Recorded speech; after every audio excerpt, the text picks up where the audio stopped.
that you came into my life. You made me feel again, now it's my turn. You say you've always been a little bit shy, but I can put an end to your fears. Let me show you a place where you gon' wanna move your feet until they start to bleed. DJ, take it away. Tonight is all for you and me. So baby, spin and let the music begin. I know you feel it within.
Dava, tadi baru saja ibu tinggal keluar sebentar. Ibu lihat kamu marah-marah, ada apa Dava?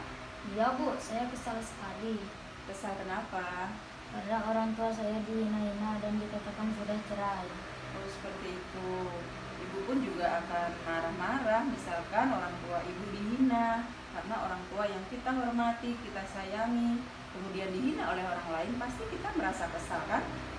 Lalu apa yang kamu lakukan? Saya hampir saja memukulnya. Tapi tidak jadi kan? Tidak. Oke. Kamu tahu gak keyakinan kelas kita apa? Tahu Bu, Apa itu? mandiri, bertanggung jawab, dan menghargai orang lain. Oke. Lalu apakah tindakan kamu tadi yang marah-marah, hampir saja memukul teman kamu itu sesuai dengan keyakinan kelas kita? Tidak Bu. Baik. Lalu apa yang akan kamu lakukan ke depannya agar tindakan kamu bisa sesuai dengan keyakinan kelas kita? Harusnya saya lebih sabar dan proaktif dan tidak mudah marah-marah. Baik Dava, semoga kamu berhasil, lebih baik, lebih sabar lagi ke depannya dan bisa belajar dengan baik, belajar dengan nyaman bersama teman-teman di kelas ya. kamu boleh kembali ke kelas ya. Baik Bu, terima kasih. Iya, sama-sama Dava. Assalamualaikum warahmatullahi wabarakatuh. Om Swastiastu. Perkenalkan, nama saya Arif Siti Musrifah, calon guru penggerak Angkatan 10 Gianyar, Bali. Pada kesempatan ini, kami akan menayangkan sebuah video pembuatan aksi nyata diseminasi pemahaman disiplin positif modul 1.4. Selamat menyaksikan. Terima kasih. Wassalamualaikum warahmatullahi wabarakatuh. Om Santi Santi Santi Om. Om Swastiastu. Assalamualaikum warahmatullahi wabarakatuh. Salam sejahtera bagi kita semua.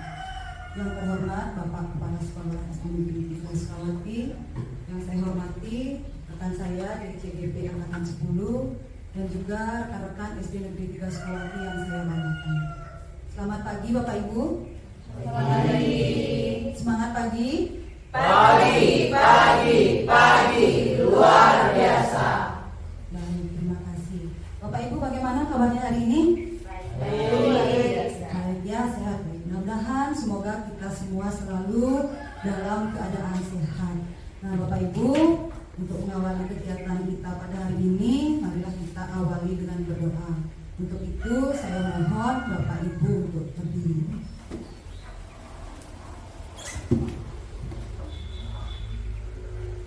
Doa saya pimpin langsung. Berdoa menurut kepercayaan masing-masing, mulai.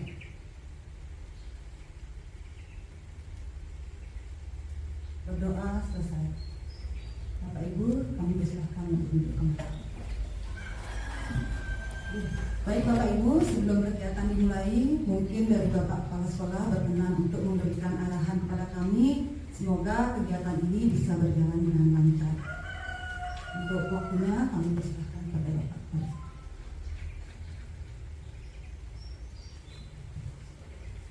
Terima kasih atas waktu dan kesempatan yang diberikan. Malam ini adalah acara aksi nyata diseminasi untuk penerapan budaya positif sesuai dengan profil perangkat Pancasila. Sebelumnya, mari kita kembali mohon kepada Yang Maha Kuasa, semoga kita diberikan amanah kesehatan dengan pelaksanaan dari Om Swastiastu. Wassalamualaikum warahmatullahi wabarakatuh. Salam sejahtera bagi kita semua. Pemandit dari Angkatan 10 TGP yang sudah mempersiapkan diri untuk melakukan diseminasi. Ini juga Bapak Ibu yang ikut dalam hal kegiatan diseminasi CGP angkatan yang ke-10 ini untuk menerapkan aksi nyata di dalam budaya positif. Nah ini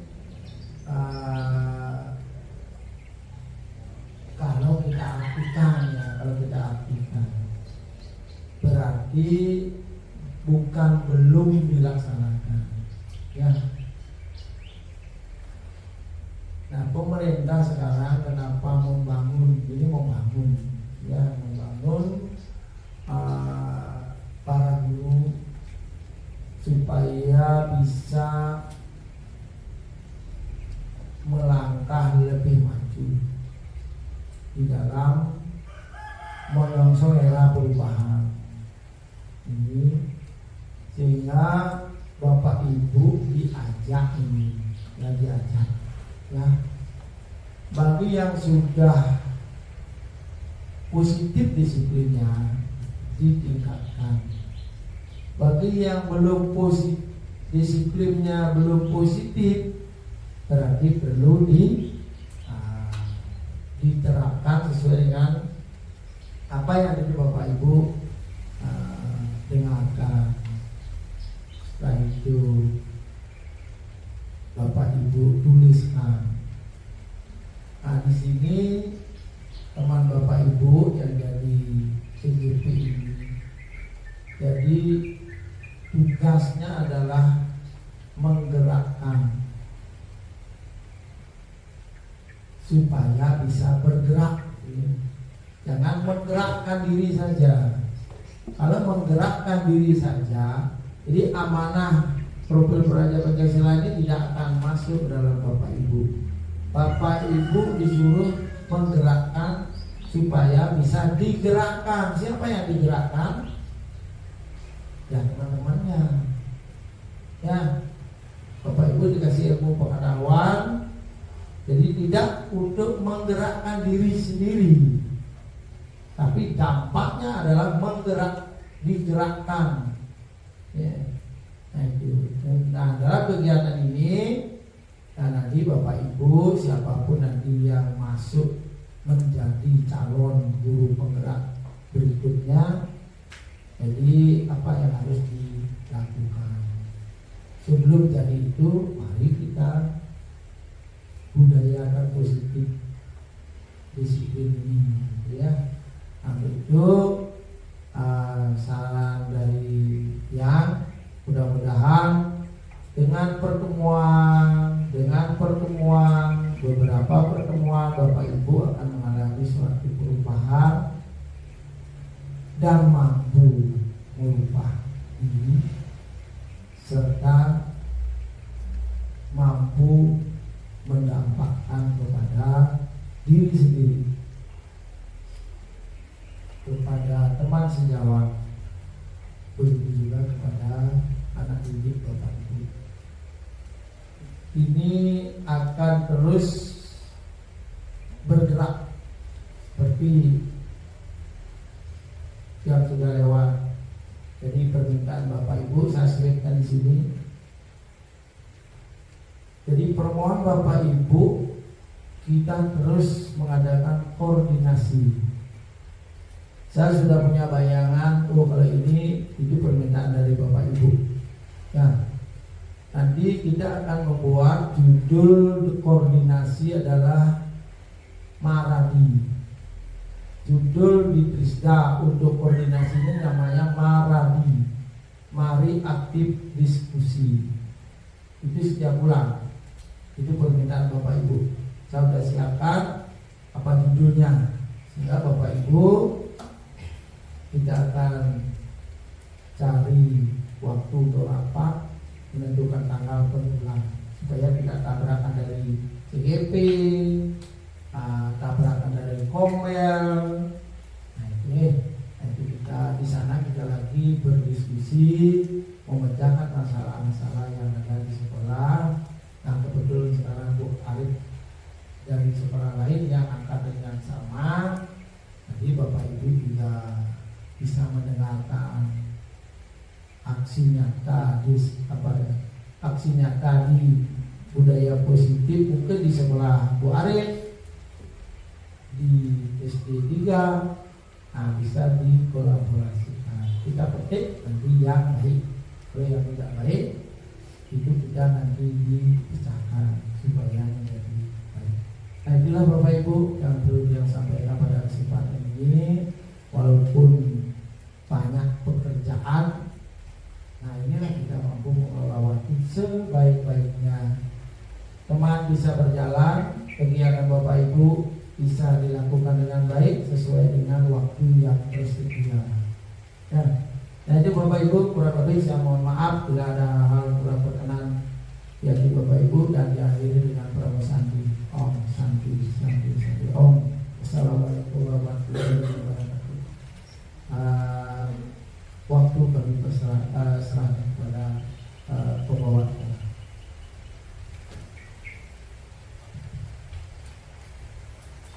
Baik, terima kasih atas arahan serta motivasi dari Bapak Kepala Sekolah. Acara akan saya lanjutkan kembali. Bapak Ibu, hari ini saya sangat senang sekali karena bisa bertemu lagi dan berdiskusi kembali dengan Bapak Ibu. Jadi Bapak Ibu, kami berada di depan sini bukan berarti kami lebih hebat dari Bapak Ibu, tetapi kami di sini tujuannya adalah untuk sharing atau berbagi apa yang telah kami dapatkan pada pendidikan CGP Angkatan 10, dengan harapan kita bisa berkolaborasi ke depannya untuk masa depan anak didik kita.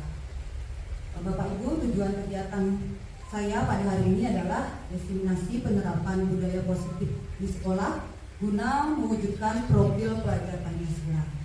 Nanti dalam penyampaian materinya saya tidak sendiri, jadi saya bersama dua rekan saya dari CGP Angkatan 10. Sebelumnya saya perkenalkan diri dulu ya. Nama saya Minyaman Juniari, asal dari Buang, kemudian bertugas di SD Negeri 3 Sukawati dan mengajar di kelas 6. Kemudian teman saya di sini Ibu Arif, mengajar di SD 5 Sukawati, dan rekan saya lagi satu Ibu Yeni Riantari, mengajar di SD Negeri 3 Sukawati. Nah, sebelum kegiatan ini kita mulai, kita punya kesepakatan ya. Kita punya kesepakatan. Yang pertama, mengikuti kegiatan dengan semangat. Kedua, menghormati dan menghargai orang saat berbicara. Ketiga, mengangkat tangan saat mengajukan pertanyaan. Keempat, HP dalam mode silent. Bagaimana Bapak Ibu? Apakah bisa disepakati? Bisa. Baik, terima kasih Bapak Ibu. Bisa dilanjutkan?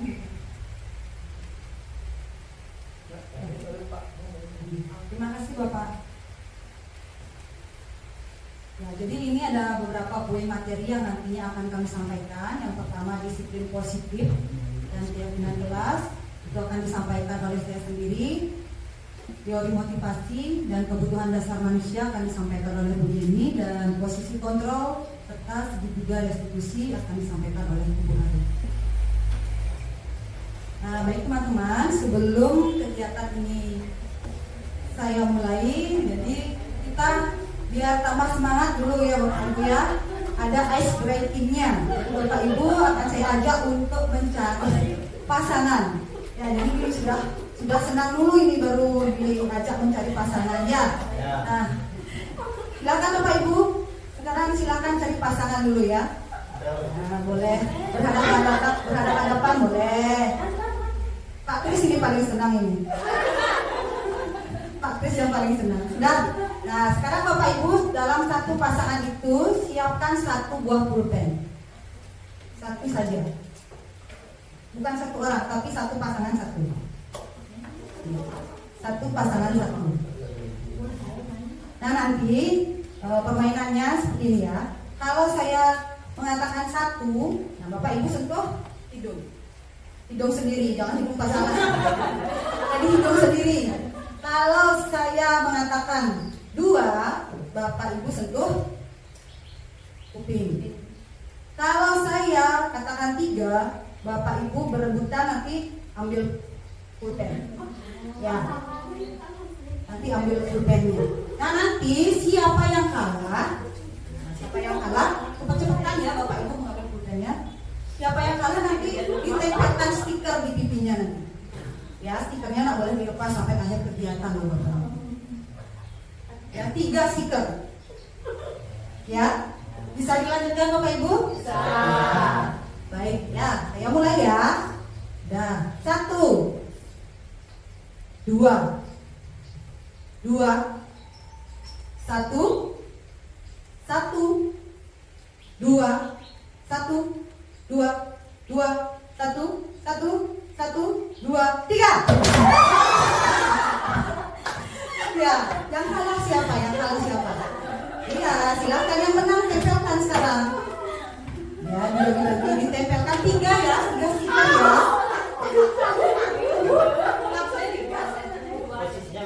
Posisinya bebas, boleh. Jadi tulis boleh.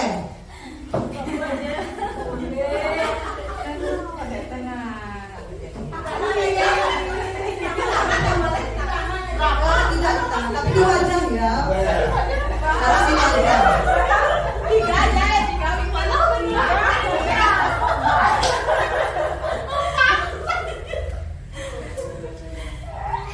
Oh, ada yang seperti kucing. Seperti kucing ya. Ada yang seperti avatar, bener avatar. Ya, baik, bagaimana Bapak Ibu? Sudah bahagia sekali ya kelihatannya ya. Iya, ini senang lihat temennya ini di stiker-stiker ya. Ya, nanti Bapak Ibu silakan boleh terapkan ini kepada siswanya. Ya, siswanya jadi senang. Ibu-ibu saja bersemangat sekarang sama bapak-bapak ini. Apalagi siswa kita ya, kalau diajak seperti ini pasti lebih bersemangat. Ya, sudah Bapak Ibu ya? Ya baik, luar biasa. Terima kasih Bapak Ibu. Sekarang saya lanjutkan. Nah, sekarang mari kita berdiskusi ya. Yang pertama, apa makna kata disiplin? Kemudian yang kedua, apa sajakah yang termasuk nilai-nilai kebajikan universal? Mungkin ada dari Bapak Ibu yang ingin memberikan pendapat tentang makna kata disiplin. Nah, kita sering mendengar makna kata disiplin. Apa namanya kata disiplin? Mungkin apa ya maknanya menurut Bapak Ibu? Ya, silakan Bu Dayu. Disiplin menurut saya taat aturan. Ya, bagus sekali, tepuk tangan dulu. Ada aturan, ya tertib ya, mungkin taat kepada aturan. Kemudian yang kedua, apa sajakah yang termasuk nilai-nilai kebajikan universal? Mungkin ada dari Bapak Ibu tentang nilai-nilai kebajikan universal. Apa ya kira-kira? Mungkin dari Pak Komang.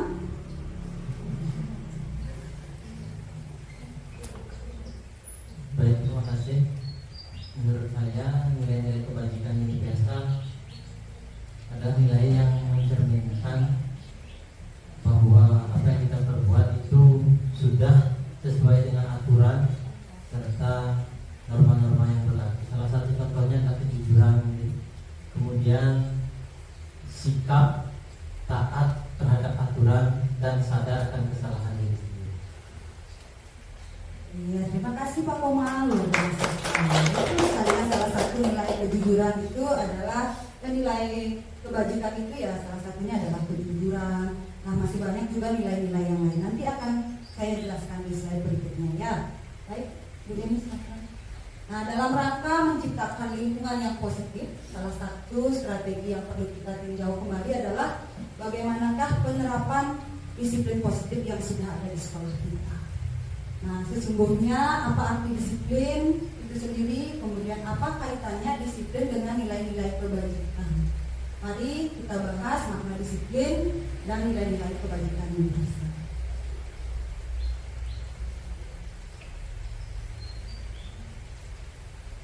Nah Bapak Ibu, ini adalah arti dari disiplin positif.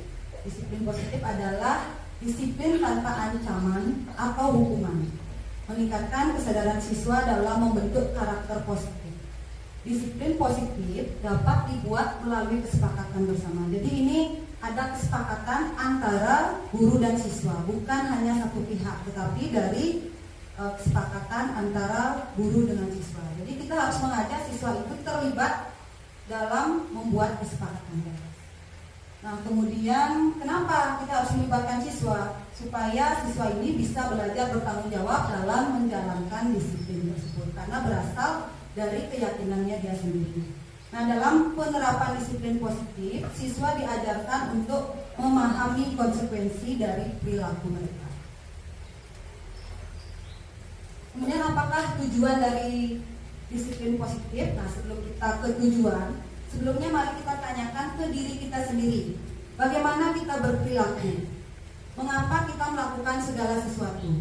Apakah Bapak Ibu melakukan sesuatu itu karena dorongan dari orang lain ataukah dorongan dari lingkungan?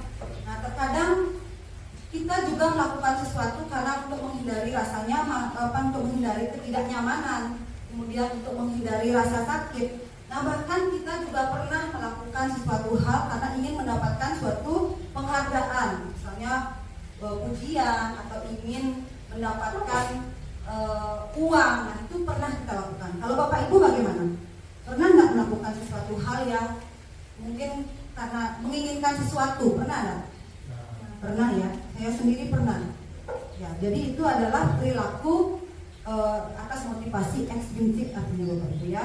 Jadi bukan dari diri kita sendiri, tetapi dari pengaruh lingkungan atau orang lain.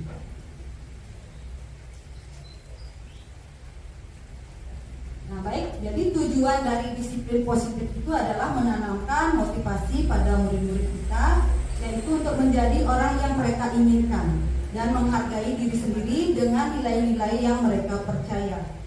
Ketika murid-murid kita memiliki motivasi tersebut, mereka telah memiliki motivasi intrinsik.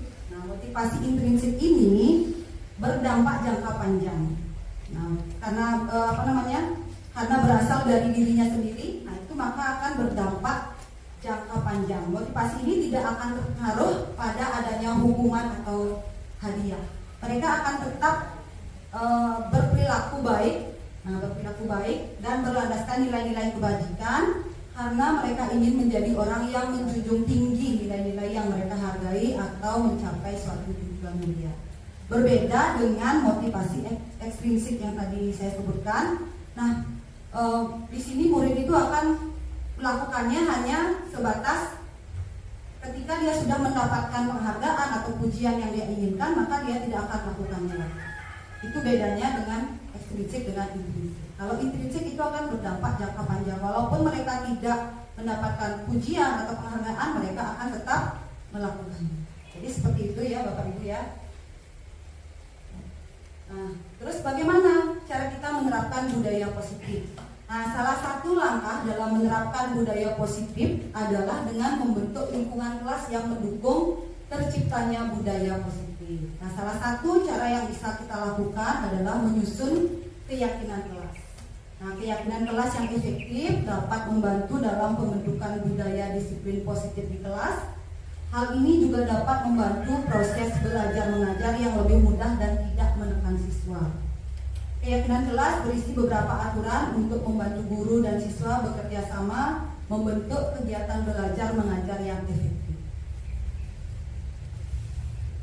Nah, sebagai pendidik, tujuan kita adalah mewujudkan anak-anak yang memiliki disiplin diri, sehingga mereka bisa berperilaku mengacu pada nilai-nilai kebajikan universal dan memiliki motivasi intrinsik, bukan ekstrinsik. Dengan kata lain, seseorang yang memiliki disiplin diri berarti mereka bisa bertanggung jawab terhadap apa yang dilakukannya, karena mereka bertindak berdasarkan pada nilai-nilai kebajikan universal.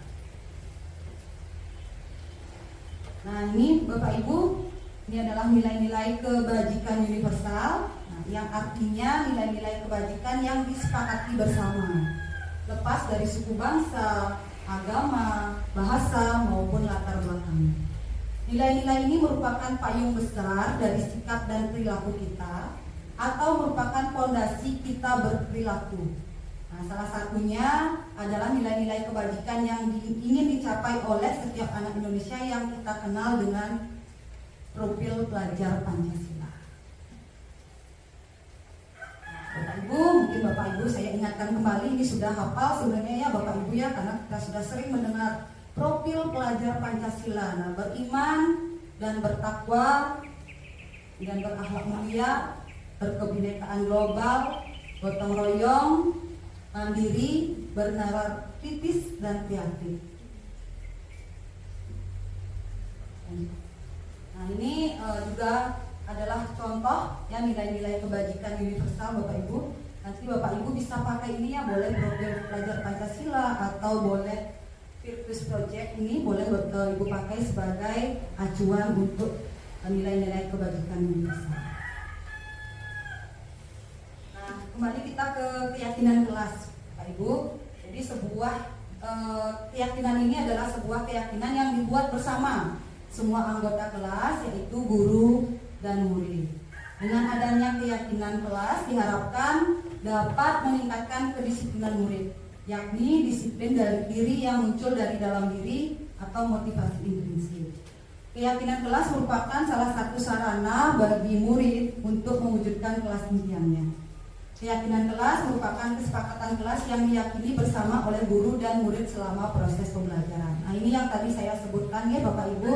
Jadi dalam pembentukan keyakinan kelas nanti itu harus melibatkan siswa di dalamnya, ya, sehingga siswa itu bisa belajar bertanggung jawab dan mereka itu menginginkan kelas yang seperti apa, kelas seperti apa yang mereka inginkan. Itu berasal dari diri mereka sendiri.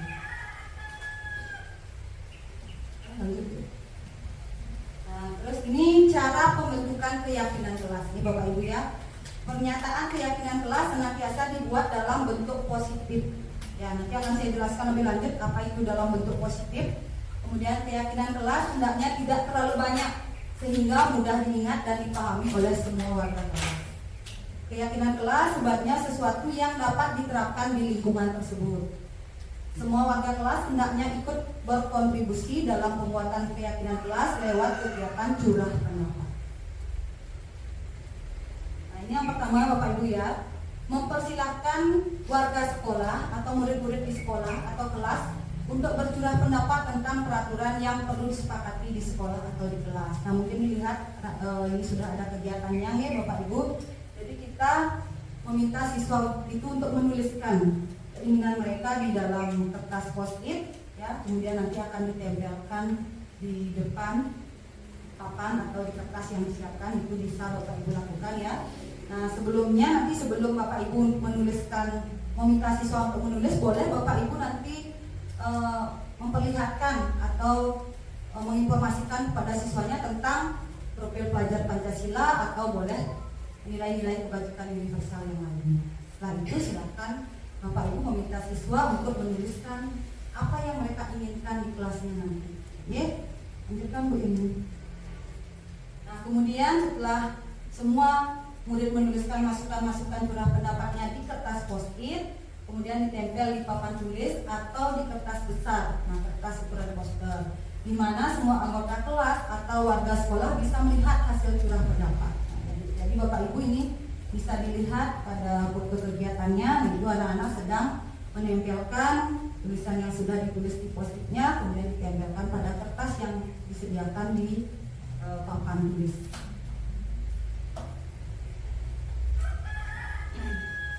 Nah, setelah keyakinan sekolah atau kelas selesai dibuat, maka semua warga kelas dipersilahkan meninjau ulang.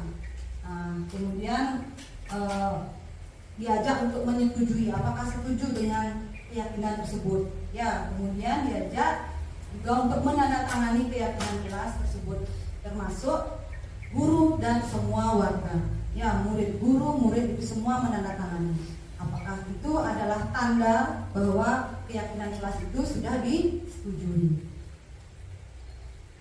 Nah, baik Bapak Ibu, demikian materi dari saya. Kemudian materi selanjutnya akan disampaikan oleh Ibu Yeni. Kepada Ibu Yeni saya persilakan.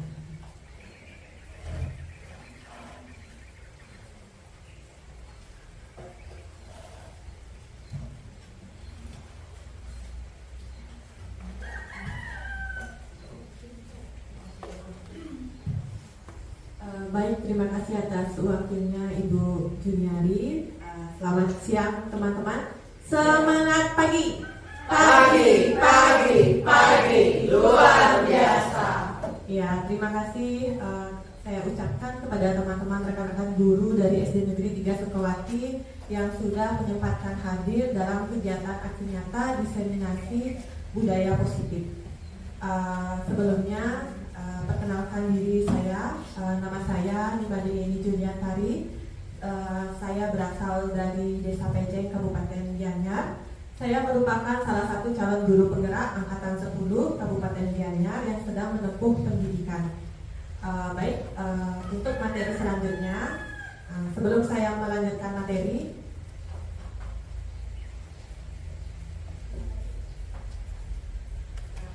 coba teman-teman supaya tidak ngantuk, kita kembali fokuskan konsentrasi kita.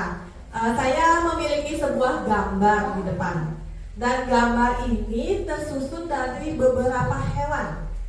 Silakan coba Bapak Ibu bisa menemukan hewan apa saja yang terdapat di gambar ini. Yang bisa menebak ada 16 hewan. Ada anjing. Siapa yang mau menyampaikan pendapatnya? Iya, silahkan Ibu Ludi. Terima kasih Bu Yeni. Yang saya lihat itu cuma beberapa ya. Yang pertama itu ada kucing, ada anjing, kemudian ada keledai, ada ikan hiu, ada ya Kak ya? Ada kayaknya. Ada kura-kura, ya ada kura-kura, ada apa lagi itu ya? Oh iya, di bawah kucing ya ada itu ya. Ada tikus, itu aja sih yang saya lihat Bu Yeni. Bu Lode, tolong beri tepuk tangan untuk Bu Lode. Mungkin dari teman-teman yang lain ada melihat gambar hewan lainnya. Saya persilahkan. Pak Kris, senyum-senyum. Sebenarnya satu yang paling besar. Gajah. Gajahnya yang kan ya. Baik, ada lagi yang bisa menemukan? Ular. Iya, silakan angkat tangan. Siapa yang mau menyampaikan? Oh iya, benar. Ada yang melihat lagi? Iya.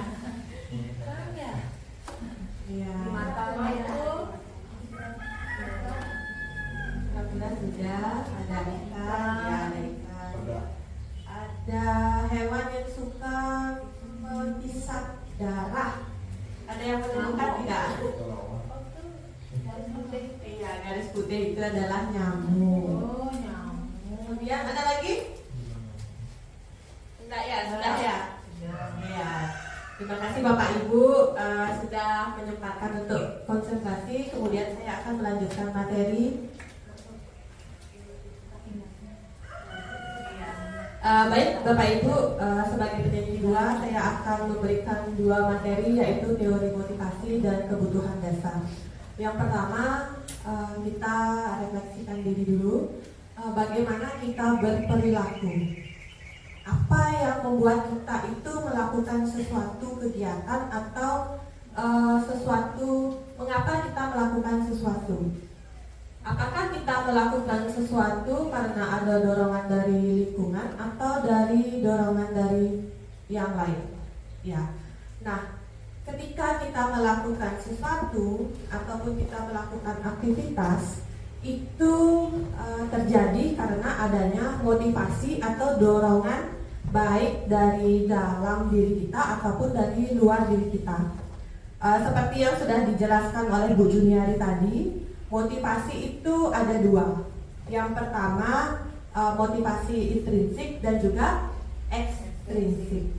Intrinsik itu berasal dari diri kita, bahwa kita yang ingin melakukan itu sendiri. Sedangkan ekstrinsik itu berasal dari luar diri kita, baik berupa dorongan dari orang lain ataupun dari lingkungan kita. Lanjut. Ya. Menurut dosen dalam bukunya Restructuring School Discipline menyatakan ada 3 motivasi perilaku manusia. Yang pertama yaitu untuk menghindari ketidaknyamanan atau hukuman. Nah, ini merupakan salah satu bagian dari motivasi eksternal atau dari luar. Kemudian yang kedua, untuk mendapatkan imbalan atau penghargaan dari orang lain. Nah, ini juga merupakan sebuah motivasi eksternal. Yang ketiga adalah untuk menjadi orang yang mereka inginkan dan menghargai diri sendiri dengan nilai-nilai yang mereka percaya. Motivasi, nah ini adalah motivasi internal atau dalam diri.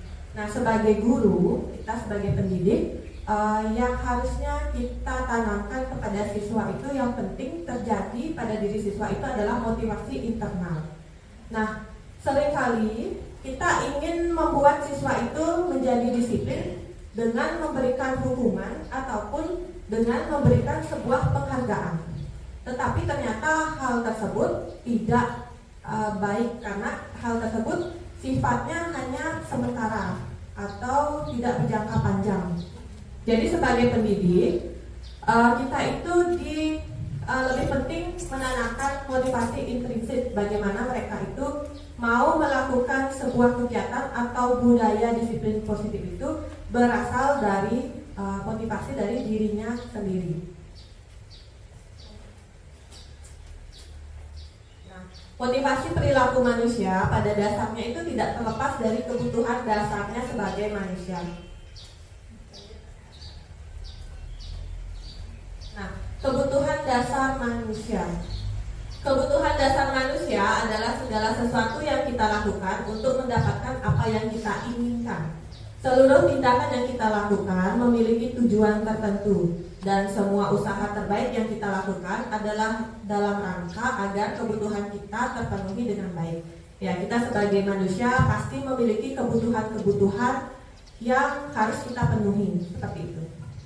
Nah, 5 kebutuhan dasar manusia ini dibagi menjadi 5, yaitu yang pertama bertahan hidup, yang kedua kasih sayang dan rasa diterima, yang ketiga penguasaan, yang keempat kebebasan, dan yang kelima kebutuhan dasar manusia untuk kesenangan. Ya, kebutuhan dasar bertahan hidup atau survival. Kebutuhan yang bersifat fisiologis untuk bertahan hidup itu misalnya kita memerlukan kesehatan, untuk fisik kita kesehatan, rumah untuk kita tinggal, kemudian makanan, seperti itu. Dan juga kebutuhan biologis sebagai bagian dari proses reproduksi termasuk kebutuhan untuk tetap bertahan hidup. Komponen psikologis pada kebutuhan ini meliputi kebutuhan akan perasaan aman. Jadi kebutuhan untuk bertahan hidup itu tidak hanya fisik saja yang dipenuhi, tetapi penting juga kita itu untuk memenuhi kebutuhan lainnya seperti reproduksi ataupun psikologis kita. Jadi tidak hanya makan, tempat tinggal, kita juga harus memikirkan kalau isu sekarang itu mental health gitu ya. Nah, jadi jangan lupa Bapak Ibu setelah capek bekerja jangan lupa menyempatkan diri untuk beristirahat ataupun liburan, traveling seperti itu. Yang kedua yaitu kasih sayang dan rasa diterima atau kebutuhan untuk diterima. Kebutuhan untuk disayang dan diterima meliputi kebutuhan akan hubungan dan koneksi sosial, kebutuhan untuk memberi dan menerima kasih sayang, dan kebutuhan untuk merasa menjadi bagian dari suatu kelompok. Kebutuhan ini juga meliputi keinginan untuk tetap terhubung dengan orang lain, seperti teman, keluarga, pasangan hidup, teman kerja, binatang peliharaan, dan kelompok di mana kita tergabung. Anak-anak yang memiliki kebutuhan dasar kasih sayang dan rasa diterima yang tinggi biasanya ingin disukai dan diterima oleh lingkungannya. Nah, ini biasanya kasus yang kita temui di sekolah. Ada anak yang mungkin dia kekurangan kasih sayang dan rasa diterima di keluarganya. Jadinya itu di sekolah dia menarik perhatian dengan sikap yang negatif, atau dia suka mengejek temannya atau memukul temannya. Itu hal perilaku yang dilakukan agar ia itu menerima kasih sayang atau dia tuh diterima di kelompok itu. Dia tidak ingin dikucilkan, seperti itu ya Bapak Ibu. Selanjutnya, nah ini adalah kebutuhan yang ketiga, yaitu penguasaan, kebutuhan pengakuan atas kemampuan.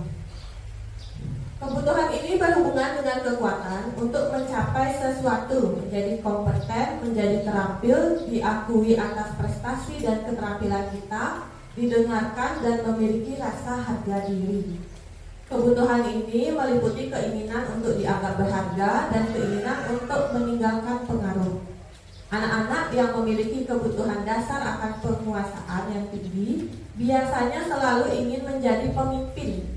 Mereka juga suka mengamati sebelum mencoba hal baru dan merasa kecewa bila melakukan kesalahan. Mereka juga biasanya selalu ingin mencapai yang terbaik. Nah, ini kita harus sebagai guru harus pintar-pintar melihat potensi dan bakat anak-anak. Jadi mereka itu bisa menyalurkan kompeten dan menjadi terampil sehingga bisa berprestasi. Seperti itu. Kemudian kebebasan, kebutuhan akan pilihan. Kebutuhan untuk bebas adalah kebutuhan akan kemandirian, otonomi, memiliki pilihan dan mampu mengendalikan arah hidup seseorang. Anak-anak dengan kebutuhan kebebasan yang tinggi menginginkan pilihan. Mereka perlu banyak bergerak, suka mencoba-coba, tidak terlalu terpengaruh oleh orang lain dan senang mencoba hal baru dan menarik. Ya, Bapak Ibu sebagai seorang pendidik tentu hal ini merupakan hal utama yang harus kita perhatikan saat kita berada di kelas. Karena seyogyanya murid-murid kita itu memiliki kodratnya masing-masing. Mereka juga merupakan makhluk yang unik dan memiliki karakteristik yang berbeda-beda. Jadi bagaimana kita bisa mengakomodasi dan memberikan kebebasan tetapi tetap pada suatu hal yang positif seperti itu Bapak Ibu. Ya, selanjutnya. Nah, ini adalah yang terakhir, kebutuhan akan kesenangan atau untuk merasa senang. Kebutuhan akan kesenangan adalah kebutuhan untuk mencari kesenangan, bermain, dan tertawa. Anak-anak dengan kebutuhan dasar kesenangan yang tinggi biasanya ingin menikmati apa yang dilakukan. Mereka juga bisa berkonsentrasi tinggi saat mengerjakan hal yang disenangi. Mereka suka permainan dan suka mengoleksi barang, suka bergurau, suka melucu, dan juga menggemaskan. Bahkan saat mereka bertingkah laku buruk, mereka masih terlihat lucu. Nah, apalagi kita sebagai pendidik, khususnya berada di sekolah dasar, tentu anak-anak itu masih berada sangat besar pada fase ingin memuaskan rasa senang mereka. Jadi hal itu yang harus kita perhatikan. Ketika kita membuat sebuah pembelajaran di kelas, kita harus ingat bahwa anak-anak pada sekolah dasar ini mereka itu kebutuhan akan rasa senang itu sangat besar. Jadi bagaimana kita bisa membuat atau merancang sebuah pembelajaran yang dapat memenuhi perasaan mereka. Jadi mereka belajar dapat, merasa senang pun juga iya, seperti itu. Ya, baik, demikian materi yang dapat saya paparkan mengenai motivasi dan juga 5 kebutuhan dasar. Untuk materi selanjutnya akan disajikan oleh rekan saya, yaitu Ibu Aris. Untuk Ibu Aris, saya persilakan.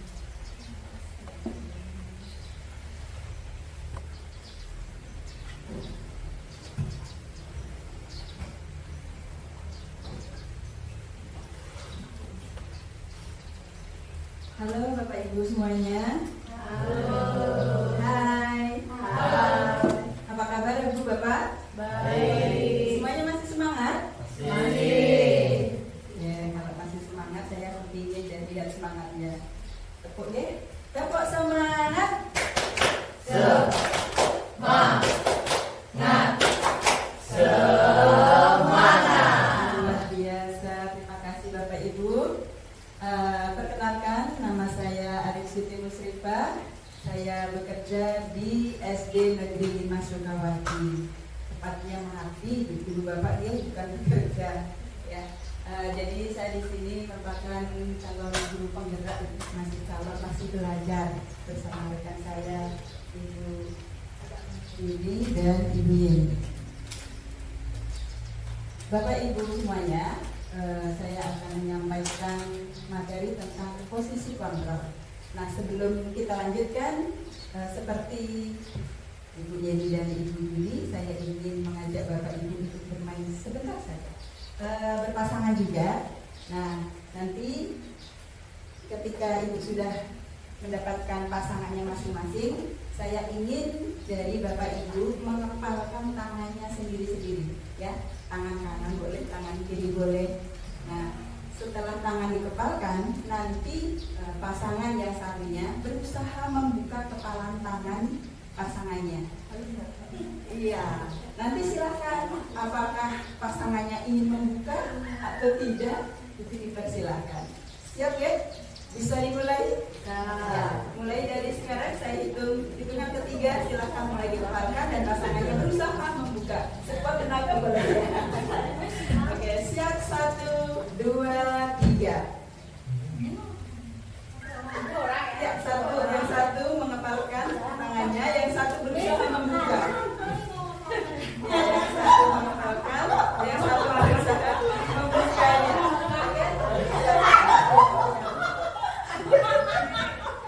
Bapak bisa juga dengan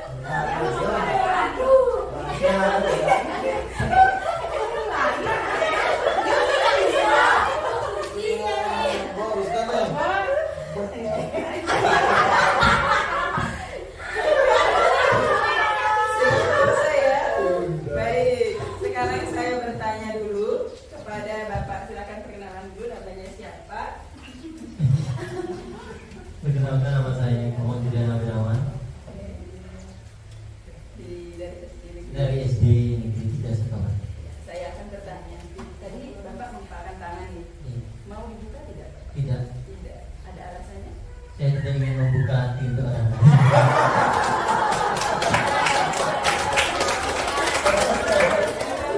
Terima kasih banyak. Jadi setiap orang itu punya alasan ya, mengapa saya tidak mau membuka. Jadi hanya diri sendiri yang tahu. Oke, Bapak selanjutnya. Ini siapa yang mengapalkannya? Oh iya, silakan coba. Ibu dulu. Terima kasih atas waktunya. Kenapa saya tidak mau membuka kepala tangan saya? Saya tidak mau menyebarkan aib saya sendiri ataupun kejelekan saya terhadap orang lain dan saya sendiri. Tadi Bapak sudah berusaha sekuat tenaga belum? Sudah. Tapi tidak bisa yang membukanya ya. Kira-kira apa yang kurang? Kenapa saya tidak bisa membuka? Sebenarnya bisa sih. Sebenarnya bisa. Oh, Bukannya gimana? Gitu. Karena intinya perempuan itu harusnya lebih, kita sebagai laki-laki harus mengalah. Orang lain juga ini. Balik lagi ya, Ibu. Silakan. Perkenalkan, saya Putri dari SD 3 Sawati. Saya bisa membuka kepala pasangan saya karena saya sudah berusaha sekuat tenaga untuk meluluhkan hatinya agar bisa terbuka dengan saya. Oke, terima kasih. Sekarang Ibu. Baik, terima kasih atas waktunya. Saya Cici Putri dari SD 3 Sawati. Kepala tangan saya bisa terbuka karena ada tekanan dan paksaan dari perempuan. Sekali ya, karena dipaksa ya. Baik, masih ada dua. Saya kepingin semuanya supaya adil. Jadi harus menyampaikan siapa yang mengepal dulu. Baik, terima kasih atas waktunya. Tadi saya mengepalkan tangan, namun tidak bisa dibuka oleh rekan saya karena memang saya orangnya tertutup ya, nggak mau dibuka-buka lagi. Iya, terima kasih langsung. Baik, terima kasih atas waktunya. Nama saya Ade Ermayati dari SD Negeri 3 Sukawati. Tadi saya sudah berusaha membuka kepala tangan teman saya dengan sekuat dan tenaga saya, tapi tidak bisa dibuka. Oke, tidak apa-apa ya Bu ya, yang penting sudah berusaha. Silakan dilanjutkan. Terima kasih atas waktunya. Saya Putri Santiani. Tadi saya juga sudah berusaha membuka kepala tangan dari pasangan saya, namun begitu kokoh, tidak bisa terbuka. Ya, tidak apa-apa, tetap semangat. Nama saya Pantali, saya lulus Sawati. Dia tidak lama-lama karena dikasih uang anak, tapi waktu nanti harus minta saya uang jajan.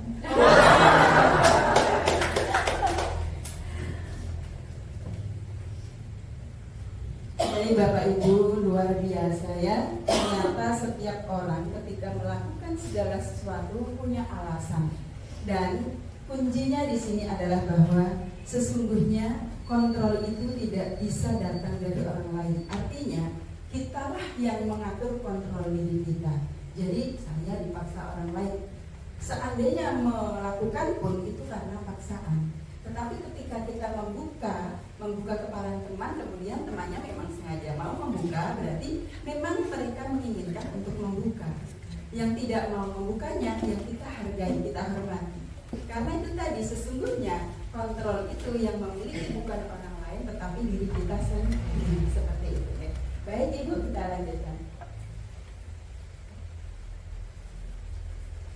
Melalui serangkaian riset dan bersandar pada teori kontrol Dr. William Glasser, Diana Gosser dalam bukunya Restructuring School Discipline 1998 berkesimpulan bahwa ada 5 posisi kontrol yang diterapkan seorang guru. Jadi kita nanti akan melihat diri kita. Posisi saya sebagai seorang guru ketika menghadapi anak-anak kita itu berada di posisi yang mana. Nah, sekarang ada beberapa gambar nih. Kita coba memahami gambar ini.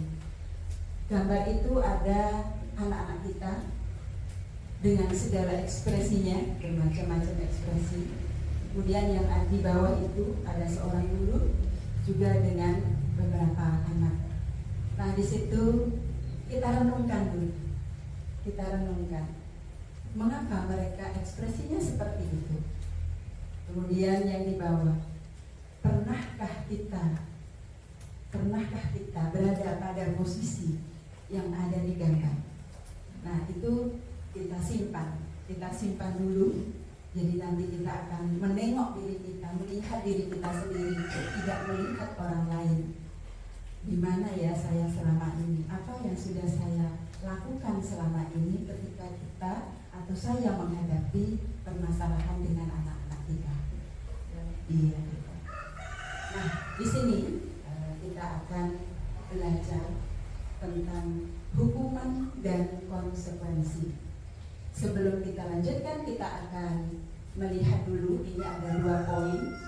Nah, kita akan menentukan tindakan guru ini termasuk tindakan yang konsekuensi atau hukuman, termasuk yang konsekuensi atau hukuman. Nah, sekarang Ibu Bapak bisa membaca di nomor 1. Murid diminta untuk berdiri di depan kelas karena tidak membuat PR. Nah, menurut Bapak Ibu, ini termasuk hukuman atau konsekuensi? Boleh disebutkan hukuman. Kalau Ibu? Menurut saya, poin pertama itu adalah hukuman. Hukuman. Bapak? Menurut saya juga kalau murid diminta untuk di kelas kami tidak membuat PR, mungkin itu sebuah hukuman. Baik, untuk Ibu selanjutnya nomor 2. Mengerjakan PR di luar kelas itu termasuk hukuman atau konsekuensi? Kalau menurut saya, mengerjakan PR di luar kelas itu konsekuensi dari siswa, di mana dia sudah berjanji di awal pelajaran itu kita sudah membuat kesepakatan kelas, jika dia tidak membuat PR, dia akan sanggup untuk mengerjakannya di luar pelajaran. Tidak mengikuti pelajaran di kelas dan dia melanjutkan PR yang dia tidak buat kemarinnya.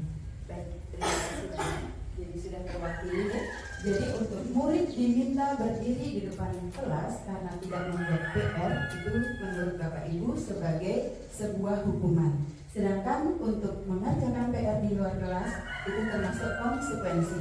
Karena tidak mengerjakan PR, ya sudah silahkan dikerjakan di luar kelas. Berarti konsekuensi tidak mengerjakan harus dilakukan. Seperti itu. Baik, terima kasih. Nah, coba kita bersama-sama melihat di sini. Apa perbedaan antara hukuman dan konsekuensi? Hukuman itu ada sesuatu yang menyakitkan harus terjadi. Ketika kita sendiri ingat dulu mungkin pernah dihukum. Ada Bapak Ibu yang pernah dihukum? Pernah ya? Saya juga pernah, sering bahkan. Nah, tapi kalau kita ingat-ingat sebenarnya hukuman yang diberikan Bapak Ibu itu membekas tidak? Membekas ya. Berarti itu kan ada sesuatu yang kita rasakan tidak nyaman. Mungkin ada batasannya, ada yang menyakitkan sekali, ada yang ya sedikit saja, tapi ada yang membekas bahkan mungkin sampai tua. Itu artinya menyakitkan gitu ya. Jadi selalu diingat sampai kapanpun. Membuat anak sakit fisik untuk jangka waktu lama. Ada juga kita sering mendengar atau mungkin melihat di sosial media ya, bahwa ada anak yang dihukum oleh gurunya sehingga menimbulkan cacat yang permanen, cacat fisik yang tidak bisa disembuhkan lagi. Tentunya itu tidak kita inginkan terjadi pada diri kita semua. Kemudian yang ketiga, anak membenci kedisiplinan. Karena sering kita hukum, anak-anak akhirnya dengan segala sesuatu yang kita tawarkan tentang disiplin itu sudah tidak suka. Itu lagi. Mungkin ada seperti itu anak-anak kita, Bapak Ibu? Ada ya. Yang berikutnya adalah mendorong anak menyakiti diri sendiri. Kemudian termasuk paksaan juga. Jadi mereka melakukan segala sesuatu jika dihukum, dia mau melakukan apa yang diperintahkan, tetapi karena terpaksa. Kemudian ada konsep diri yang buruk. Anak belajar untuk menyembunyikan kesalahan. Jadi ketika kita hukum, kita berikan hukuman dari kesalahannya, suatu ketika mereka melakukan kesalahan berulang, maka akan merasa tidak enak, akan merasa melanggar peraturan sehingga tidak jujur dengan diri sendiri dan orang lain. Dia akan menyembunyikan kesalahannya. Saya tidak melakukan itu, Bu, bukan saya. Pernah ya? Ya. Lalu marah, rasa bersalah, dipermalukan, merasa tidak dihargai. Tadi gambar di awal ada anak yang mungkin sambil nangis ya, sambil sedih karena mungkin dapat hukuman sebelumnya. Kemudian konsekuensi. Nah, tadi hukuman, sekarang konsekuensi. Sesuatu harus terjadi. Kemudian membuat anak merasa tidak nyaman dalam jangka waktu yang pendek.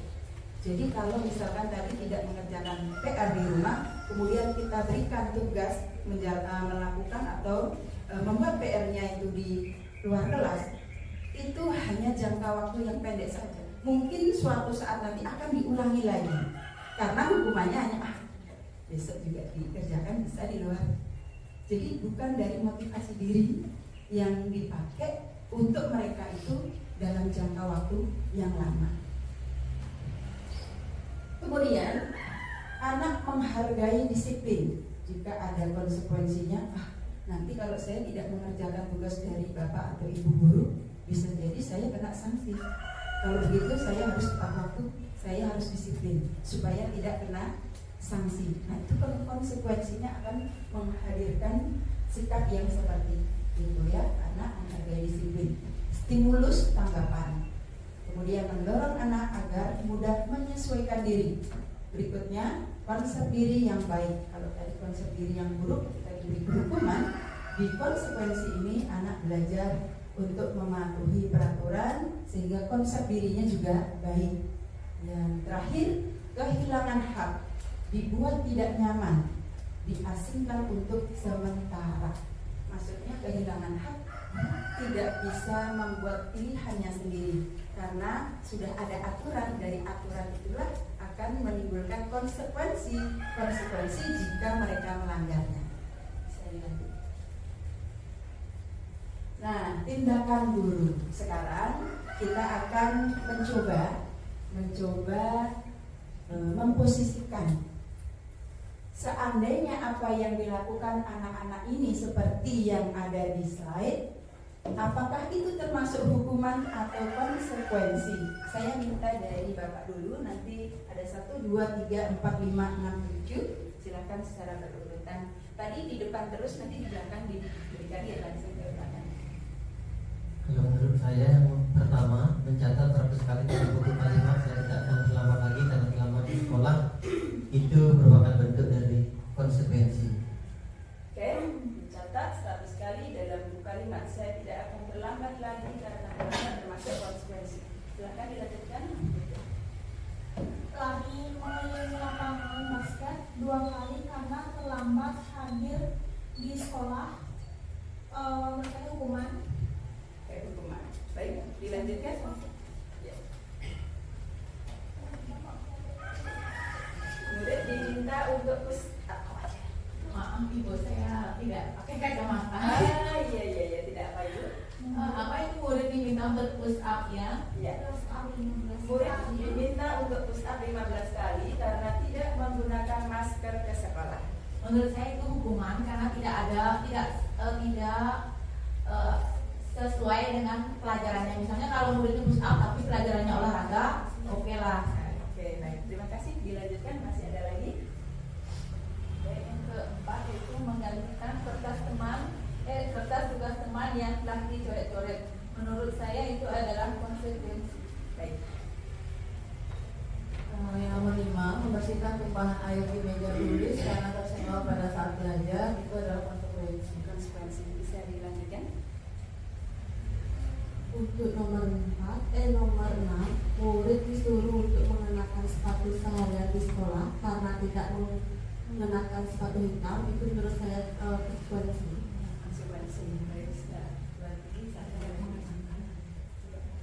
Lari mengelilingi lapangan basket 2 kali karena terlambat 10 menit untuk pelajaran PJOK, menurut saya itu adalah konsekuensi. Terima kasih banyak Bapak Ibu. Kita lanjutkan, kita akan lihat. Nah, ini ya. Jadi mencatat 100 kali di dalam buku kalimat, saya tidak akan terlambat lagi karena terlambat ke sekolah, sesungguhnya termasuk hukuman. Mengapa hukuman? Sekarang kita lihat manfaatnya. Manfaatnya mungkin sedikit seandainya ada, tetapi kita memberikan misalkan hukuman atau konsekuensi itu kan yang sekiranya ada nilai plusnya seperti itu. Okay. Lari mengelilingi lapangan basket 2 kali karena terlambat hadir ke sekolah itu adalah hukuman. Murid diminta untuk push up 15 kali karena tidak menggunakan masker ke sekolah, hukuman. Menggantikan kertas tugas teman yang telah dicoret-coret adalah konsekuensi. Namanya bicara-coret ya harus bagaimana mereka bertanggung jawab. Kemudian membersihkan tumpahan air di meja tulis karena tersenggol pada saat belajar juga konsekuensi. Murid disuruh untuk tidak mengenakan sepatu seharian di sekolah karena tidak mengenakan sepatu hitam adalah hukuman. Lari mengelilingi lapangan basket 2 kali karena terlambat 10 menit untuk pelajaran PJOK adalah konsekuensi. Karena memang seperti yang Ibu sampaikan tadi, karena PJOK wajar kalau disuruh lari mengelilingi lapangan sebanyak 2 kali. Nah, di sini ada 5 posisi kontrol Bapak Ibu. Sesungguhnya posisi kontrol itu ada 5. Yang pertama adalah penghukum, 2 pembuat rasa bersalah, 3 memposisikan diri sebagai teman, ya. Yang keempat adalah pemantau, yang kelima adalah manajer.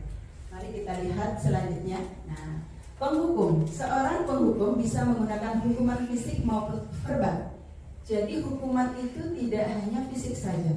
Dengan ucapan kita terkadang sangat jauh lebih menyakiti seperti itu. Mungkin kalau fisik cuman ya dicubit sedikit nanti sembuh, besok mungkin sembuh.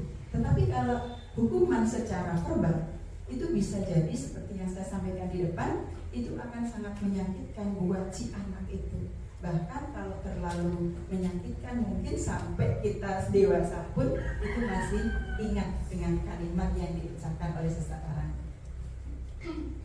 Kemudian yang kedua adalah pembuat merasa bersalah.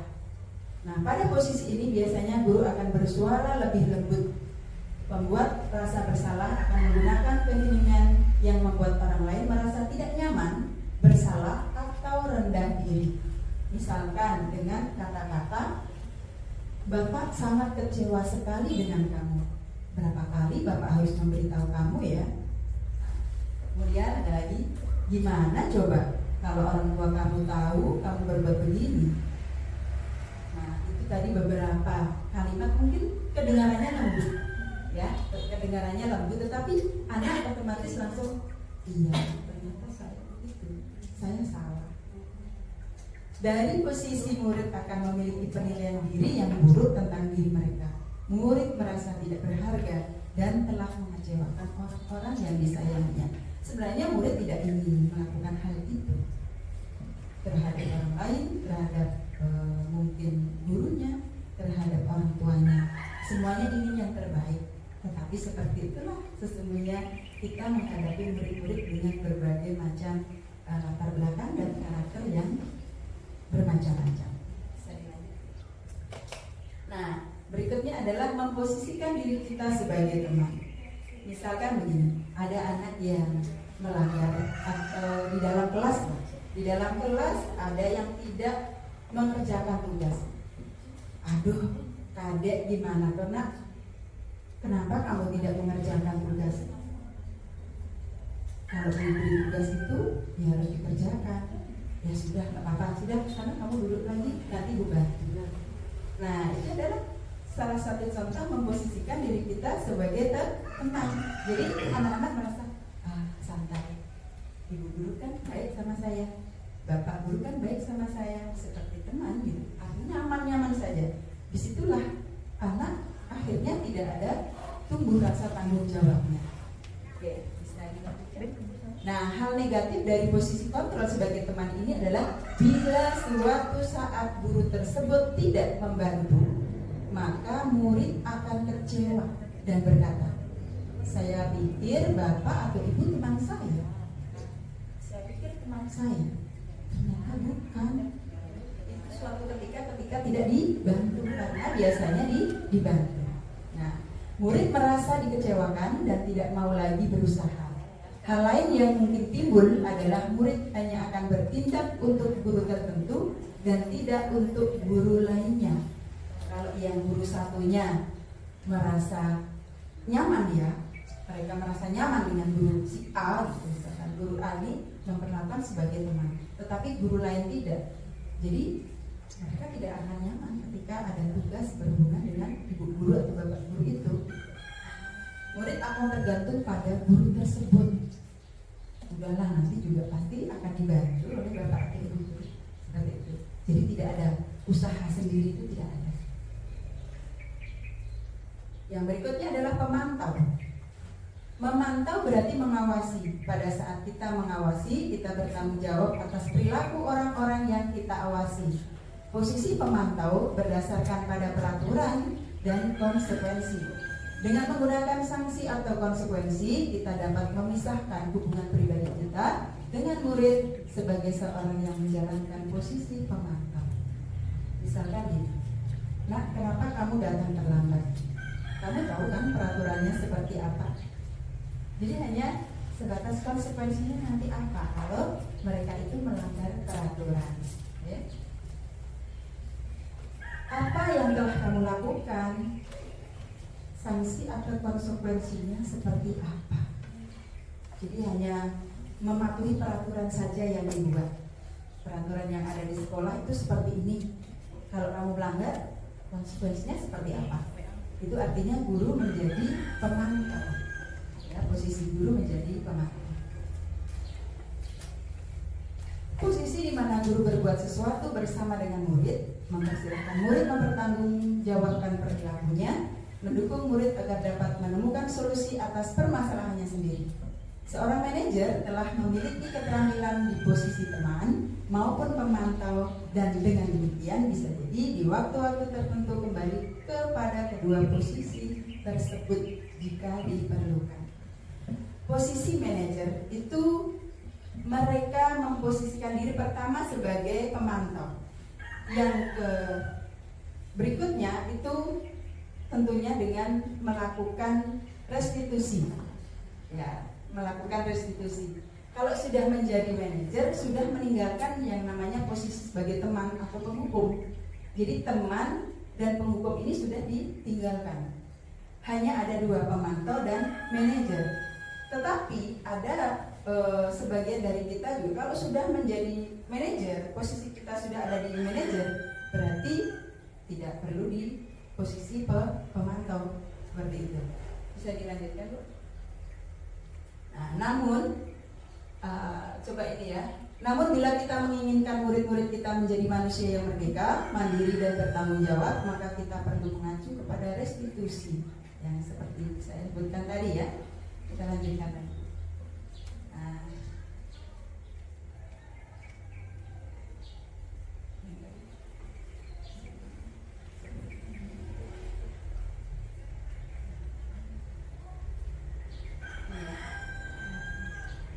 Ini adalah posisi manajer.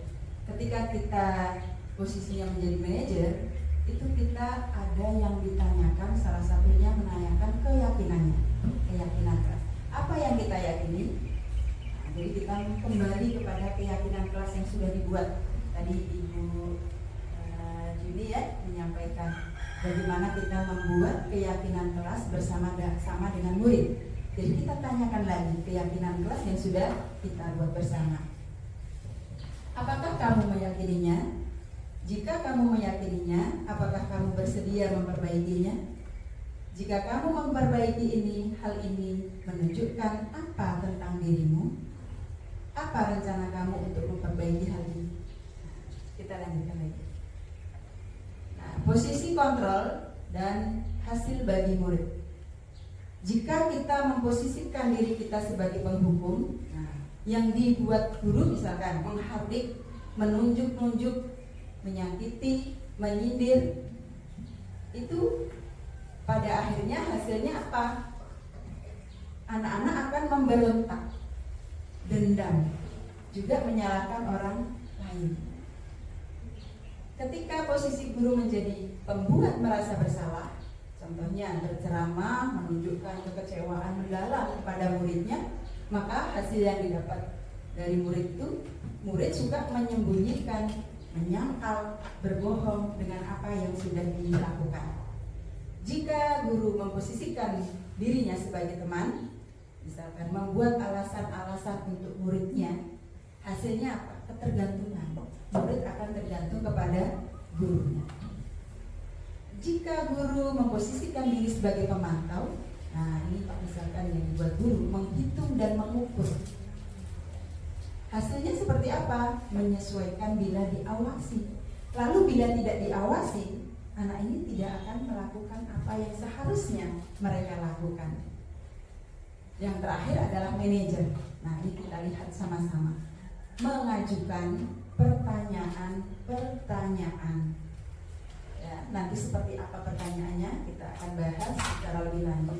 Kemudian hasilnya adalah menguatkan watak karakter murid-murid kita ke depan. Bukan hanya jangka waktu yang pendek, melainkan dalam jangka waktu yang lama. Baik Ibu Bapak, dari tadi kita sudah berdiskusi tentang apa yang terjadi di sekolah dengan anak-anak, bagaimana kita menghadapinya. Nah ini solusi-solusi yang akan kita diskusikan bersama, yaitu segitiga restitusi. Restitusi adalah proses menciptakan kondisi bagi murid untuk memperbaiki kesalahan mereka, sehingga mereka bisa kembali pada kelompok mereka dengan karakter yang lebih kuat. Gosen 2004.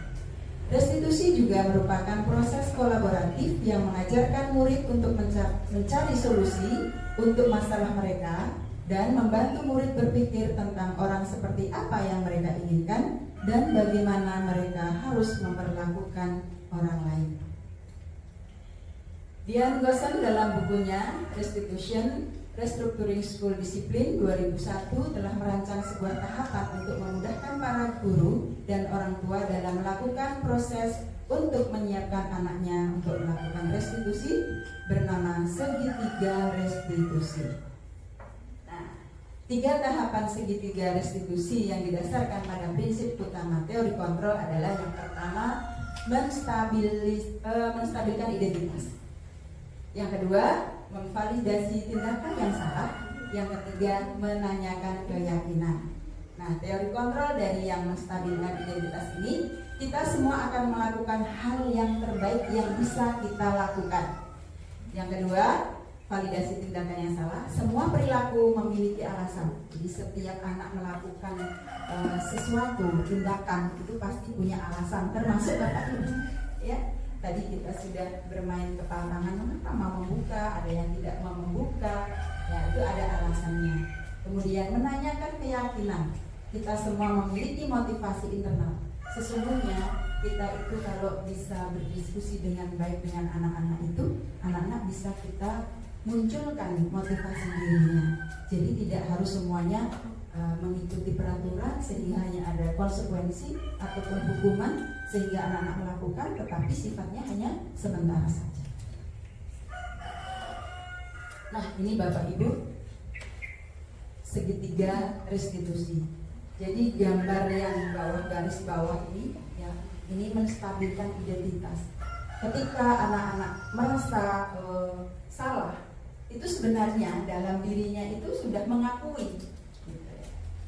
Nah, ketika kita panggil anak yang bermasalah itu, sebaiknya kalau kita tadi posisinya manajer, itu kan harus menanyakan dulu, ya. Tapi sebelum lebih lanjut lagi, pertama yang kita lakukan adalah menstabilkan identitasnya. Nah, semua orang itu tidak ada yang sempurna. Ibu juga pernah melakukan hal yang sama dengan kamu, misalkan pernah datang terlambat sekolahnya, ya kan? Nah, semua orang itu pernah melakukan kesalahan. Semua orang tidak ada yang sempurna. Itu mereka merasa pertama, oh iya, memang seperti itu. Jadi tidak langsung kita salahkan. Jadi setiap orang pasti pernah melakukan kesalahan. Kamu bukan satu-satunya yang pernah melakukan ini. Itu kan membuat anak itu tenang. Kalau nangis jadi makin tenang perasaannya. Kemudian yang berikutnya adalah validasi tindakan yang salah. Jadi garis yang miring belah itu untuk memvalidasi tindakan yang salah. Kamu tentu punya alasan kenapa melakukan hal itu. Atau adakah cara terakhir menanyakan keyakinan. Keyakinan kelas apa yang sudah kita sepakati bersama? Kemudian berikutnya bisa juga kamu ingin menjadi orang seperti apa. Jadi ketika kita memposisikan diri kita sebagai manajer, ketiga langkah inilah yang tentunya harus kita laksanakan.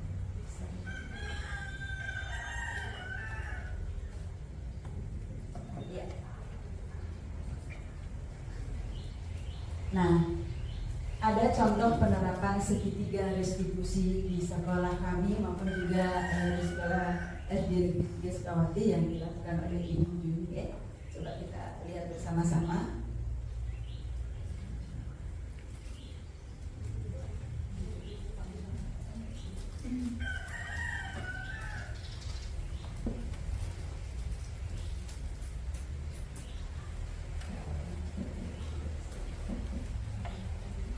Sambil menunggu videonya ini bisa dibuka, jadi seperti ini, misalkan Ibu ada punya siswa yang mungkin datang terlambat ke sekolah, yang perlu kita lakukan sebagai guru yang posisinya adalah manajer. Pertama, kita panggil, jangan di depan kelas atau mungkin di halaman ya, kita panggil. Kemudian kita tanyakan, nak, kamu tahu nggak mengapa kamu dipanggil ke ruangan? Atau bahasanya ibu lah, bagaimana intinya mengapa kamu ibu panggil? Iya bu, saya tahu tadi saya datang ke sekolah terlambat.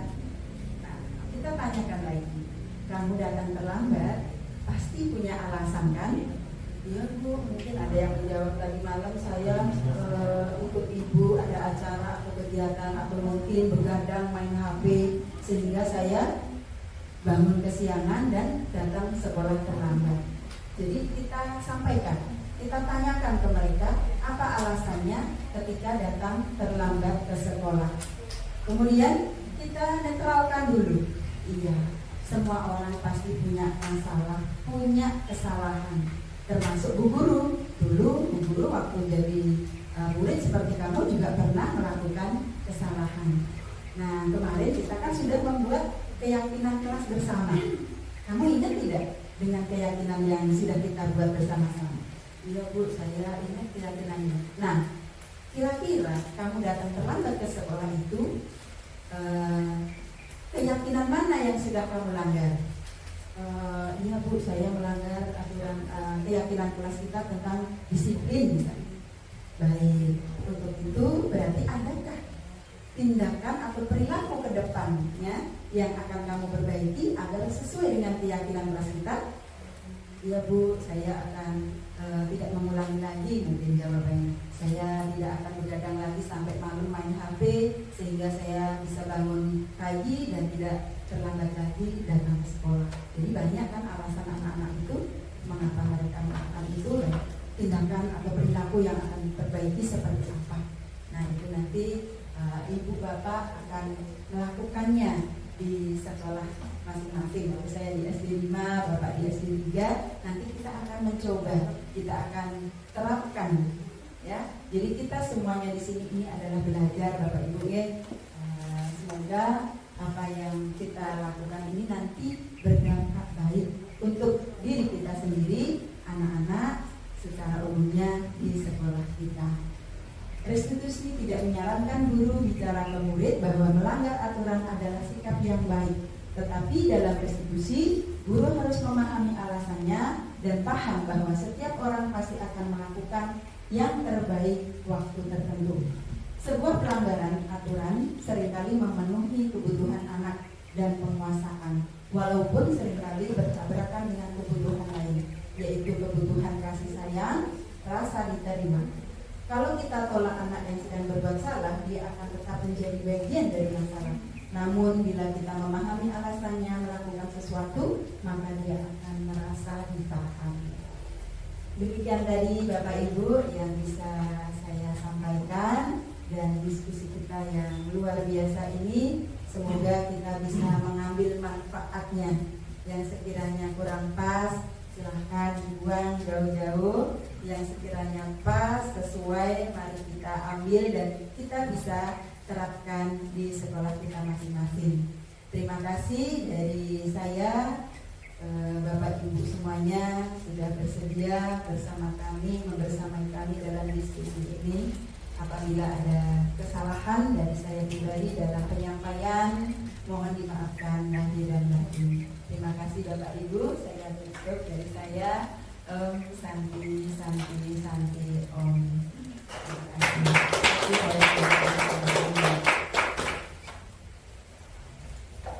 Baik, luar biasa sekali. Saya minta jempolnya ya Bapak Ibu ya untuk rekan-rekan saya. Jadi nanti jempol, jempol, jempol. Gitu ya. Baik. Minta jempolnya Bapak Ibu. Jempol, jempol, jempol. Ya, sekali lagi tepuk tangan. Baik, terima kasih Bapak Ibu.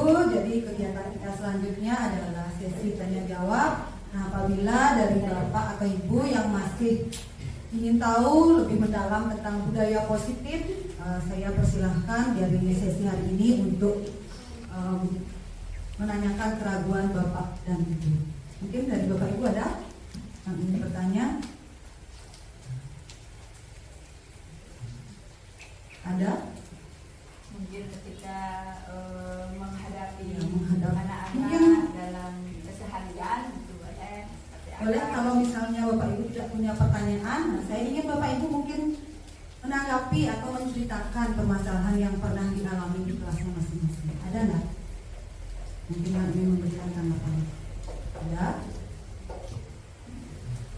Atau pernah nggak Bapak Ibu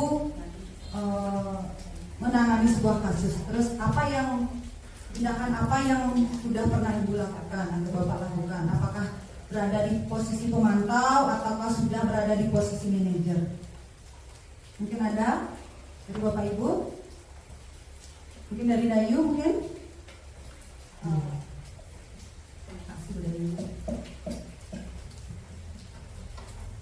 Sedikit ini pertanyaan dari yang berdasarkan pengalaman di kelas sendiri.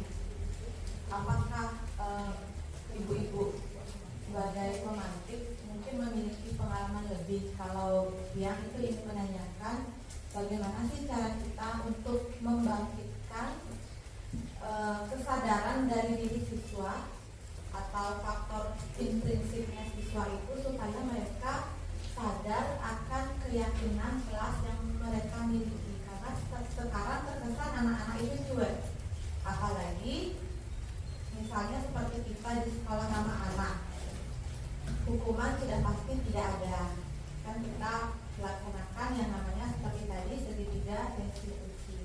Tetapi terkadang ada anak yang menanggapi, misalnya ketika mereka belum meyakini dari keyakinan kelas itu, mereka belum memiliki kesadaran intrinsik dari dalam dirinya ketika mereka melakukan kesalahan dan kita melaksanakan metode segitiga restitusi itu. Mungkin ada beberapa anak yang berpikir, oh tidak apa-apa, bapak ibu gurunya tidak marah, sehingga mereka akan mengulangi lagi. Jadi seperti apa sih triknya dalam kita melaksanakan segitiga restitusi tetapi dapat membangkitkan kesadaran diri anak tersebut agar tidak mengulangi kesalahannya? Iya, baik. Terima kasih Bu Dayu, luar biasa sekali pertanyaannya. Jadi intinya pertanyaannya adalah bagaimana kita memunculkan motivasi intrinsik dan bagaimana memunculkan keyakinan yang ada dalam diri peserta didik kita. Nah, mungkin saya akan berikan kesempatan dulu dari rekan-rekan saya mungkin ingin menanggapi. Ya, persilakan Bu Arif atau Bu Yeni. Bu Arif akan menanggapi. Terima kasih Bapak Ibu. Saya akan sedikit menyampaikan pengalaman saya ketika menghadapi anak-anak di SD Negeri 5 Sukawati. Jadi intinya adalah bagaimana memunculkan motivasi. Pertama, sebelum kita melakukan yang namanya segitiga restitusi, sebelum kita menghadapi permasalahan, tentunya kita sudah membuat terlebih dahulu keyakinan kelas kan ya. Nah, di dalam membuat keyakinan kelas itu, awalnya kita menuliskan atau mempersilahkan anak-anak untuk menyampaikan keinginan-keinginan yang ada di kelas selama proses belajar. Jadi anak-anak bisa kita berikan langsung secara lisan, bisa menuliskan juga bisa. Apakah keinginan saya ketika proses belajar mengajar ini berlangsung? Kan anak banyak sekali ya, ada yang mungkin menginginkan ketika saya di dalam kelas pada saat belajar ingin suasananya tenang, tidak berisik. Ada yang bahasanya kan anak-anak macam-macam, tidak gaduh. Saya kepingin kelas saya bersih, nyaman. Saya kepingin tidak diganggu sama teman yang lain. Nah, di situ dari keinginan-keinginan itu kita tampung semuanya, kita sampaikan. Kalau perlu kita bacakan satu-satu. Nah, keinginan itu berarti kan timbul dari dalam diri masing-masing anak-anak itu.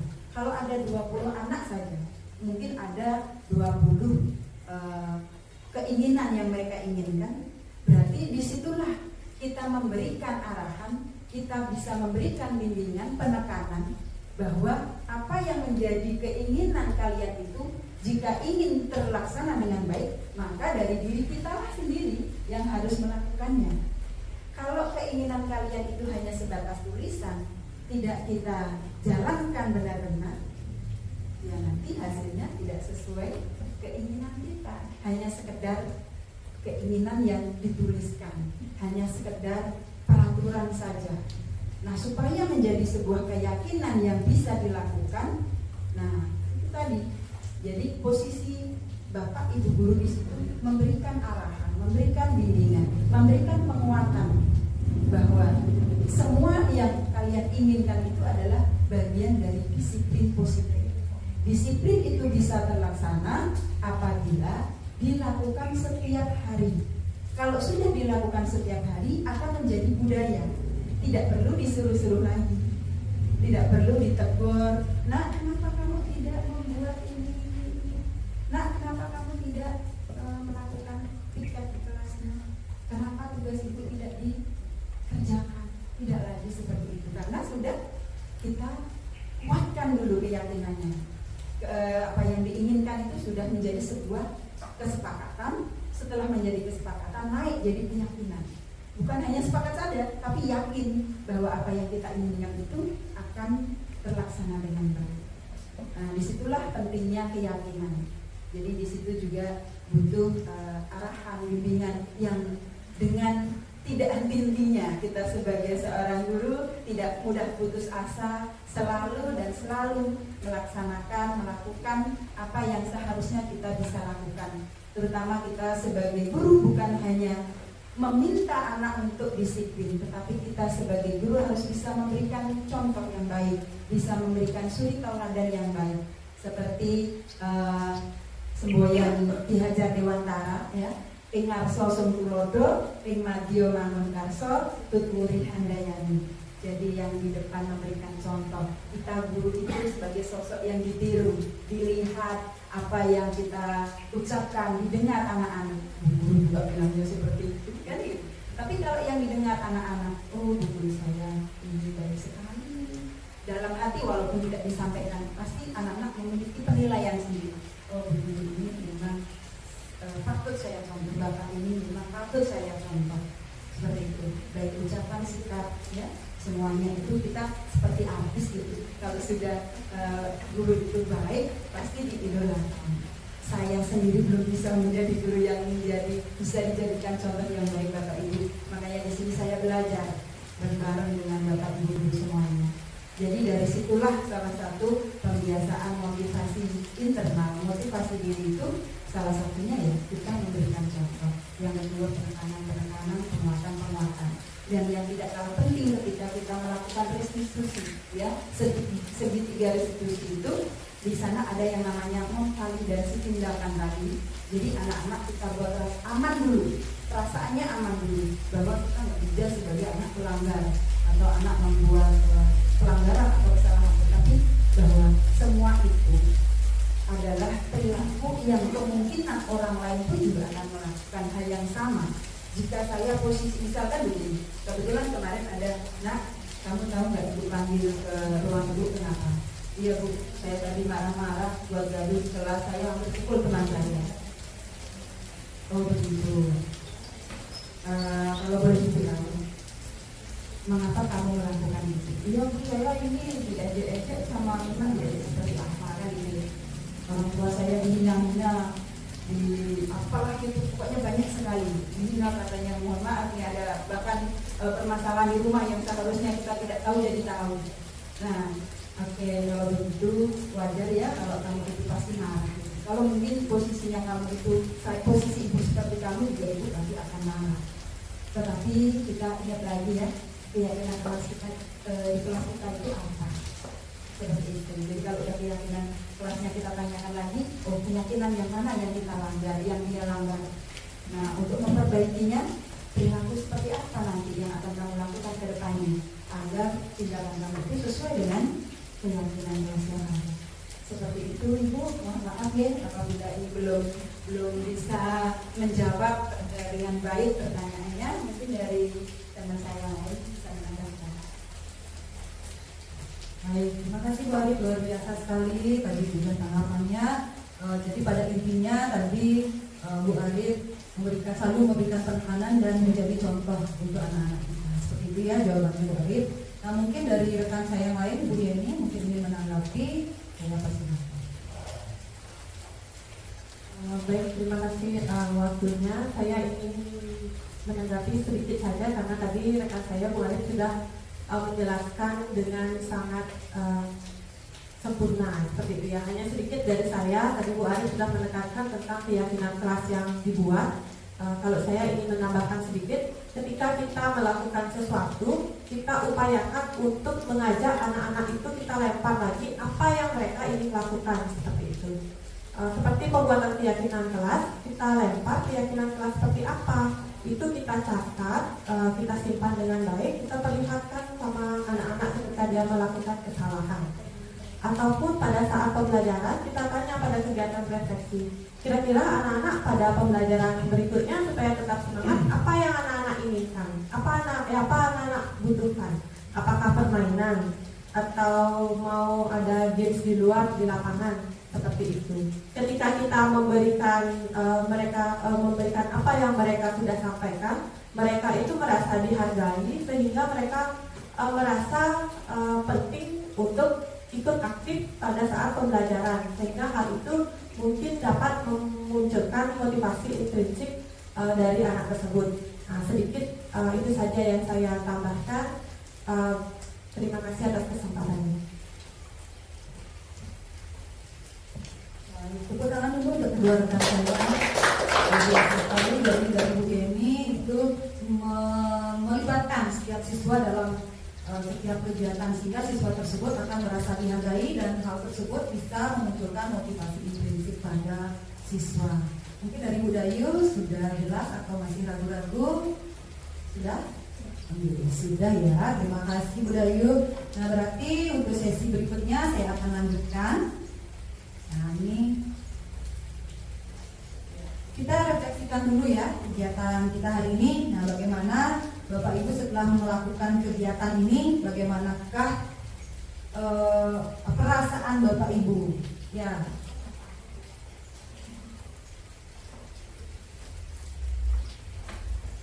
Ya, sekarang coba Bapak Ibu ikuti. Nah, perasaan Bapak Ibu yang seperti apa yang nomor 1. Kita nanti bersama-sama ya. Ikuti ekspresi wajah emotikon ini. Nah, dari ketiga emotikon ini kira-kira yang manakah perasaan Bapak Ibu setelah melakukan kegiatan ini ya? Dari hitungan ketiga ya, nanti dilakukan misalnya kalau yang nomor 1 gitu ya Bapak Ibu ya. Saya 1, 2, 3. Wah luar biasa, tepuk tangan. Terima kasih atas apresiasinya Bapak Ibu. Berarti kegiatan ini membuat Bapak Ibu merasa senang karena penghargaannya luar biasa mantap. Ya, nah kita lanjutkan sesi berikutnya ya Bapak Ibu. Nah, ada satu sesi lagi, mohon waktunya lebih sedikit saja. Jadi kita akan melakukan kuis, ya bisa diakses di HP Bapak Ibu. Sudah kami kirimkan linknya. Silahkan, ada berapa soal Bu ini? Ada 10 soal nantinya yang akan Bapak Ibu jawab. Silakan bisa dimulai dikerjakan. Sudah semua ya mendapatkan link? Belum.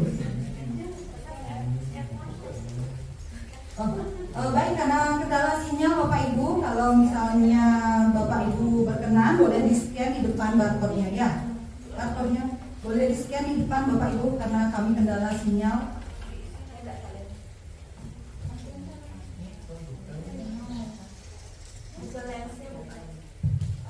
Mohon perhatian teman-teman sedikit. Silahkan di-scan dulu barcode-nya, kemudian diisi namanya, nama siapa yang akan masuk. Ya, di sini sudah ada partisipan 2 yaitu Bu Dayu Prami. Bu Dayu ada 2. Jadi lagi.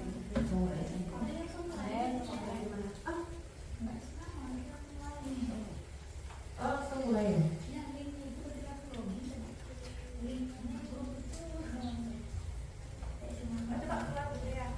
Bukan yang link.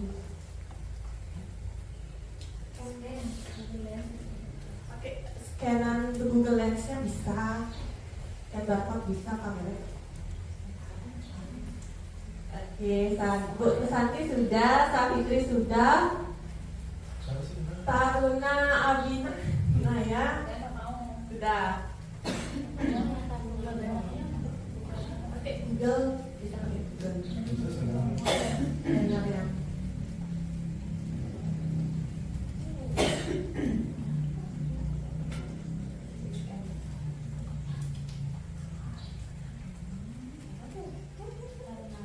Sudah ya?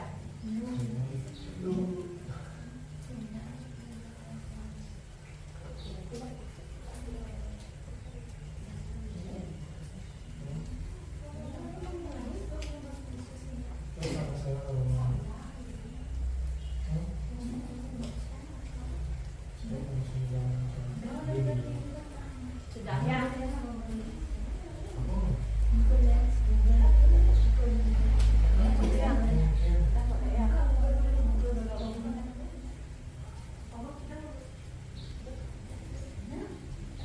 Oh ya, sudah ada 8 partisipan. Mungkin dari teman-teman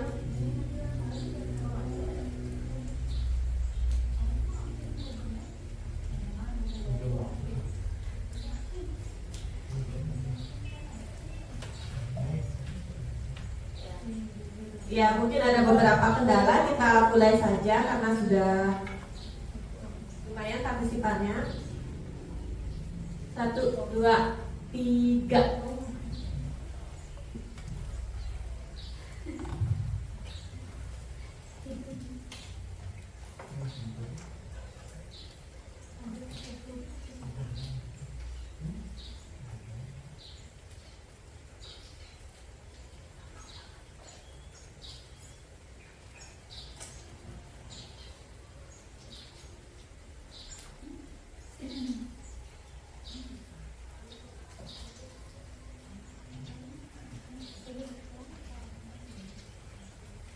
Ya, sudah, teman-teman sudah mulai mengerjakan, sudah ada berlomba-lomba ini mengerjakan. Sekarang dipimpin sama Tuti. Kembali Dek Trisna, Taruna Abinaya. Ya, Tuti kembali merebut posisi pertama. Belum ada yang salah, kayak ini Ibu Tuti hebat sekali. Ya, sepertinya Ibu Trisna mau menyalip Bu Tuti. Masih Bu Tuti yang memegang posisi pertama. Bu Tuti membara sepertinya ini. Semangat. Tadi sudah ada di pertanyaan ke-7. Ya, dan Trisna. Bu Dayu Prami maju ke nomor 3, tapi disalib lagi sama Bu Santi. Iya, lagi 1 soal. Iya, Bu Tuti sudah menyelesaikan. Tepuk tangan dulu untuk Bu Tuti.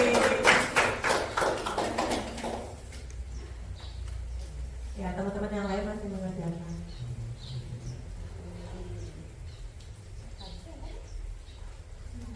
Ya, Ibu Trisna sudah selesai mengerjakan.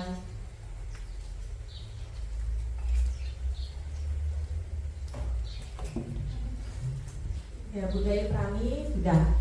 Ya, ada 7 soal. Sudah semua ya?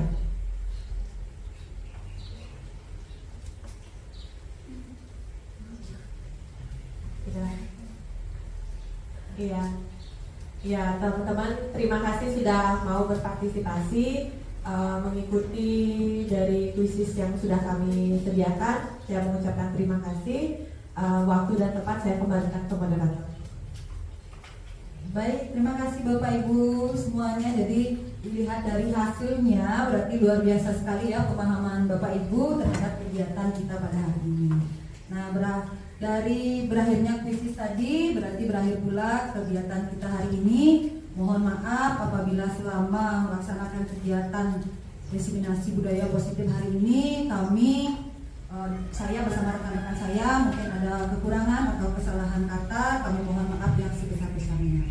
Akhir kata kami tutup dengan Parama Santi. Om Santi Santi Santi Om.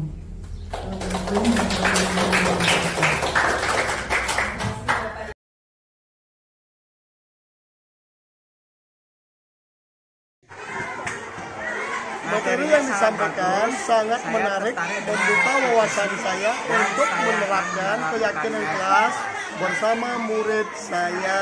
Materinya sangat bagus.